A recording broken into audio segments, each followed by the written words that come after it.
Welcome to the Sagebrush Trail. Stories of the West, from the frontier to the Yukon.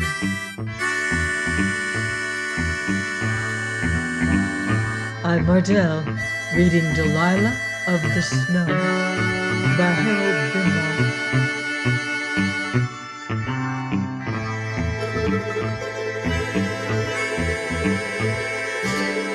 Chapter 8.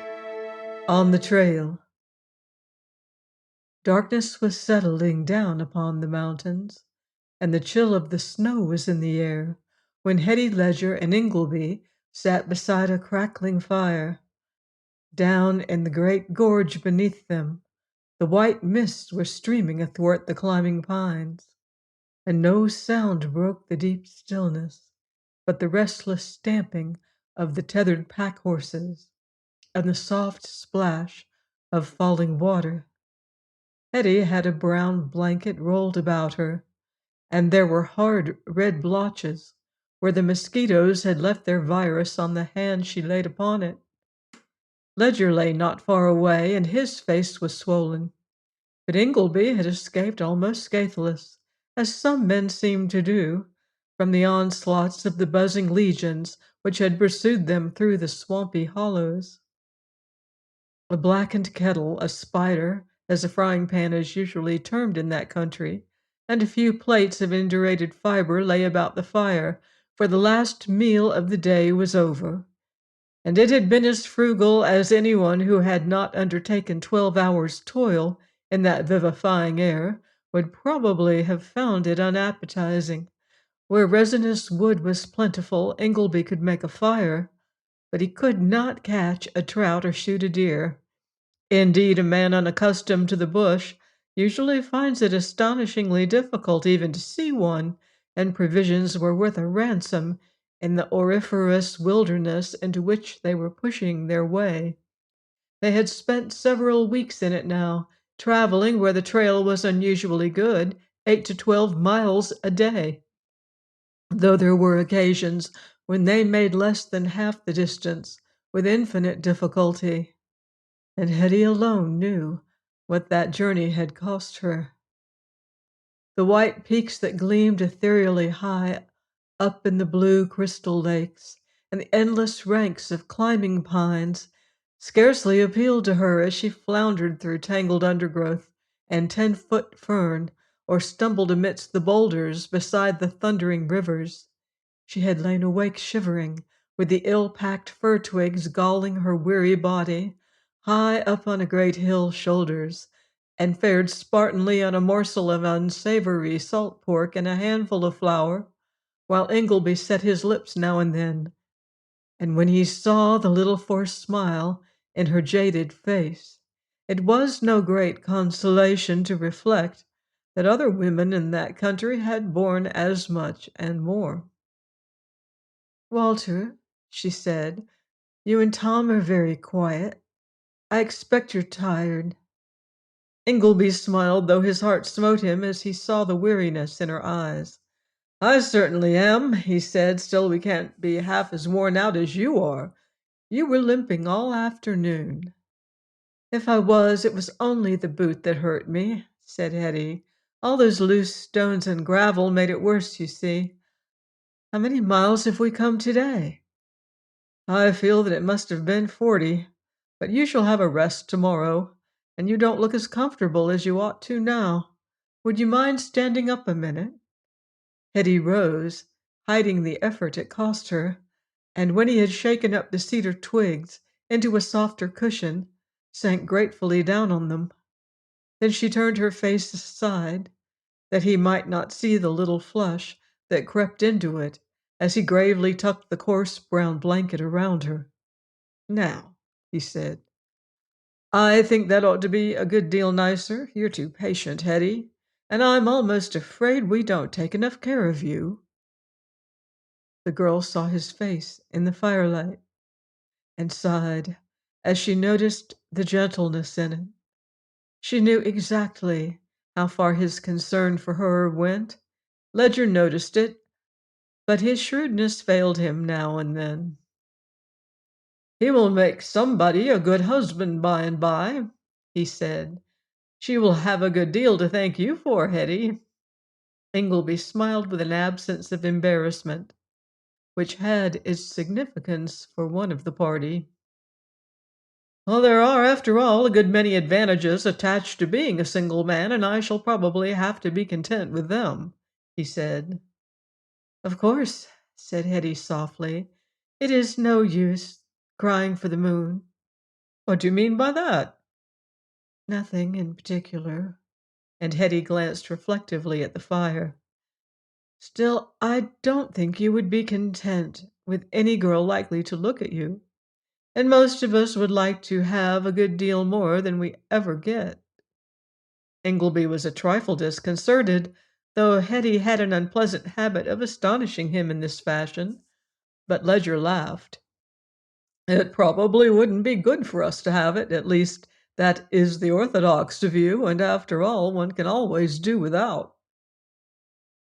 "Of course," said Hetty with a curious little inflection in her voice.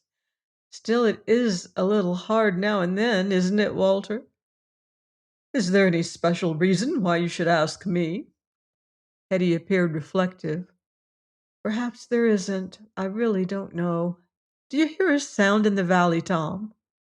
They listened, and a beat of hoofs came out of the sliding mist below. For the last week they had met nobody upon the trail, but now several men and horses were apparently scrambling up the hillside, for they could hear the gravel rattling away beneath them. The sound grew louder, and at last a man called to them. "Lead that beast of yours out of the trail," he said. Ingleby glanced at his comrade, but the voice was English and had a little imperious ring in it, and Ledger smiled. "There is no doubt where that man comes from, but I scarcely think there's any great need of haste," he said. "Do you mean to keep us waiting?" The voice rose again sharply. "It's some of your slouching prospectors, Major. Get down and cut that beast's tether, trooper." Ingleby rose and moved out into the trail, and had just led the pack horse clear of it, when a horseman rode up. He was dressed in what appeared to be cavalry uniform, and was, Ingleby surmised, that worn by the Northwest Police, a detachment of which had lately been dispatched to the new mining districts of the far north. It was also evident that he held a commission, for the firelight, which forced it up out of the surrounding gloom, showed the imperiousness in his face. It also showed Ingleby standing very straight in front of him, with his head tilted backwards a trifle. Then there was a jingle of accoutrements as the young officer, turning half round in his saddle with one hand on his hip, glanced backward down the trail. "Look out for that low branch as you come up, sir," he said. Ingleby stood still, nettled by the fashion in which the man ignored him, for no freighter or prospector would have passed without at least a friendly greeting, and while he waited, it happened that Ledger stirred the fire. A brighter blaze sprang up and flashed upon the officer's accoutrements and spurs, and then there was a pounding of hoofs, and a horse reared suddenly in the stream of ruddy light. The officer wheeled his beast with a warning shout, but Ingleby had seen the shadowy form in the habit, and seized the horse's bridle. "Hold fast," he said. "There's a nasty drop just outside the trail." Then for a few seconds, man and startled horse apparently went round and round, scattering fir needles and rattling gravel, until the half-broken cayuse yielded, and Ingleby stood still gasping, with his hand on the bridle, while a girl, who did not seem very much concerned, looked down on him from the saddle. "You," she said. "I fancied the voice was familiar. So, you are going to the mines after all." The firelight, still flickering redly upon the towering trunks, showed Hetty Ledger the curious intentness in Ingleby's gaze. Then, having done enough to disturb her peace of mind for that night at least, it sank a trifle as two more men rode out of the shadow. The officer turned to Ingleby. Have you no more sense than to build your fire right beside the trail?" he asked. Ingleby quietly turned his back on him and patted the still trembling horse. "I hope you were not frightened, Miss Colthurst," he said. Grace smiled at him, but before she could speak, the young officer pushed his horse a few paces nearer Ingleby. "I asked you a question," he said. Ingleby glanced at him over his shoulder. "Yes," he said dryly, "I believe you did." He turned his head again, and Hetty, sitting unseen in the shadow, failed to see his face as he looked up at the girl whose bridle he held. She could, however, see the young officer glancing down at him, apparently with astonishment as well as anger, and the police trooper behind sitting woodenly still with a broad grin on his face, until a burly man appeared suddenly in the sinking light. Then Grace Colthurst laughed. "Will you be good enough to ride on, Reggie? I told you my opinion of this horse," she said. "Father, I really think you ought to thank Mr. Ingleby." Major Colthurst turned suddenly in his saddle. "Ingleby?" he said. "Very much obliged to you, I'm sure. I have a fancy I've seen you before." "I once had the pleasure of handing you a cup of tea at a tennis match at Holtcar." Colthurst laughed. "Yes," he said. "I remember it now, especially as it was remarkably hot, and I would a good deal sooner have had a whiskey and soda. Still, I've seen you somewhere since then, haven't I?" "Yes, sir," said Ingleby dryly, "on a Sunday afternoon at Willowdene." Colthurst laughed again good humoredly. "Of course, I remember that too, though I hope you've grown out of your fondness for taking liberties with other people's property. That kind of thing is still less tolerated in this country. In the meanwhile, we have a good way to go before we camp. Once more, I'm much obliged to you."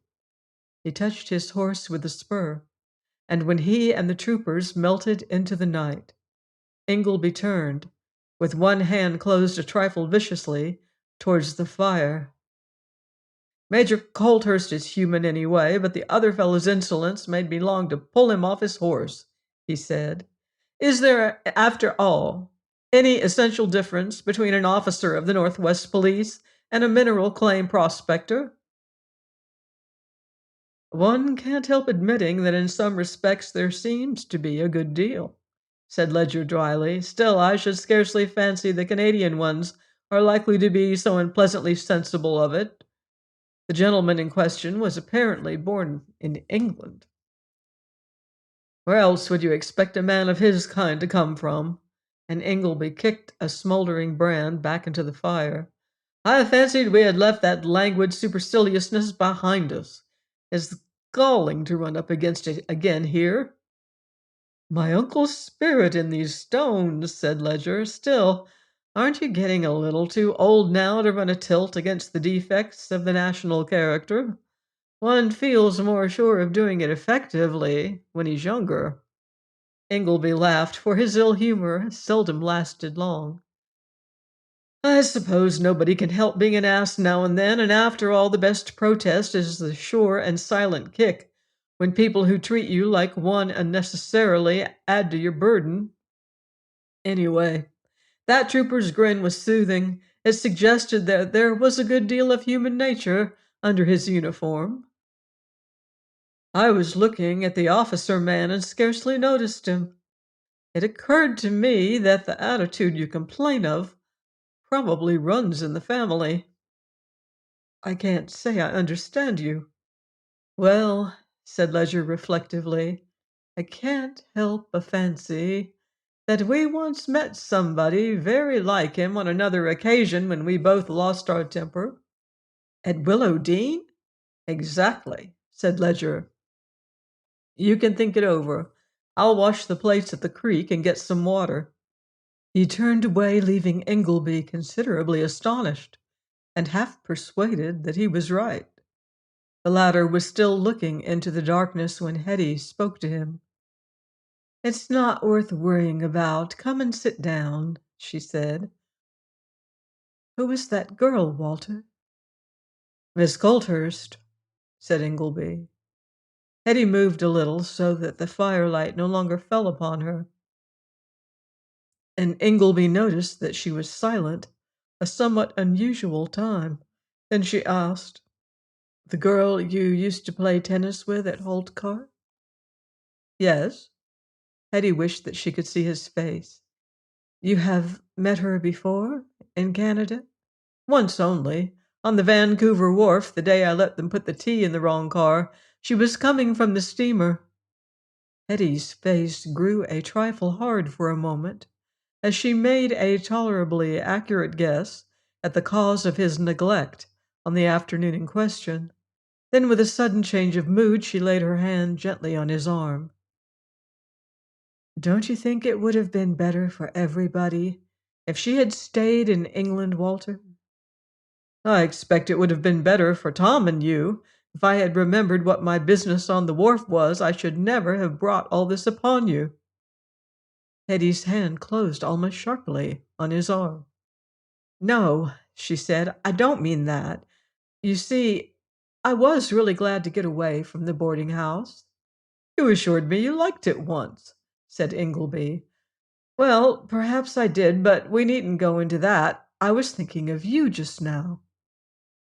Ingleby would not pretend to misunderstand her. He felt it would probably be useless, for Hetty, he knew, could be persistent. "Men get rich in this country now and then," he said. "It would at least be something to work and hope for." He could not see Hetty's face, but he noticed that there was a faint suggestion of strain in her voice. "Do you think she would ever be happy with you, even if you found a gold mine?" she said. "What do you mean, Hetty?" And Ingleby turned towards her suddenly with a flush in his face. "I only want to save you trouble. Don't you think when a girl of that kind found out how much there was that she had been accustomed to think necessary and that you knew nothing about, she might remember the difference between herself and you? After all, it's not always the most important points that count with a girl, you know."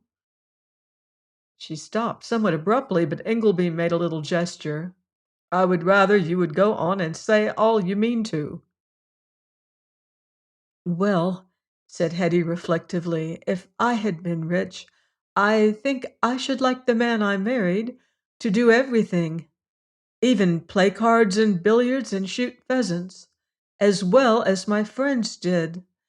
It wouldn't be nice to feel that I had to make excuses for him, and I'm not sure I wouldn't be vexed if he didn't seem to know all about the things folks of that kind get for dinner." Ingleby's laugh was a protest, but it was only half incredulous, for he had now and then realized with bitterness the deference paid to conventional niceties in England. "You can't believe that that would trouble any sensible woman," he said. "Well," answered Hetty, "perhaps it mightn't, for a little while, or if there was only one thing, you see, but if you put everything together and kept on doing what jarred her, one could get somebody to teach him." Hetty laughed. "To be like the officer man or Mr. Esmond of Coltcar?" Ingleby understood the significance of the question. The little conventional customs might be acquired, but the constant jarring of opinion and absence of comprehending sympathy or a common point of view was, he realized, quite a different thing. Still, though there was concern in his face, he had the hope of youth in him. There was a silence for a moment or two, and then Hetty spoke again. "Besides," she said, "after all, aren't gold mines a little hard to find?"